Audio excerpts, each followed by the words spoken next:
Environment जो है हमारा, इतनी ज़्यादा गाड़ियाँ, नॉइज़ पोल्यूशन, जैसे अगर कोई डिफेंस में काम कर रहा है तो बॉम्ब वगैरह की आवाज़ है। हमारा जो वर्क एनवायरनमेंट है, डीजे, पार्टीज़, क्लब्स, इन सब का नॉइज़ लेवल इतना हाई है।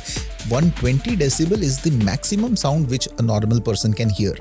120 डेसिबल से ऊपर की आवाज़ अगर हम लगातार सुने 15-20 मिनट तो हमारे कानों में दर्द हो सकता है। एंड डीजे वगैरह की जो आवाज़ होती है अगर आप पास से सुने तो this is the level of sound. इस साउंड में अगर आप लगातार 15-20 मिनट एक्सपोज्ड हैं, सो देयर आर चांसेस कि आपको कुछ डिग्री का परमानेंट हियरिंग लॉस हो सकता है।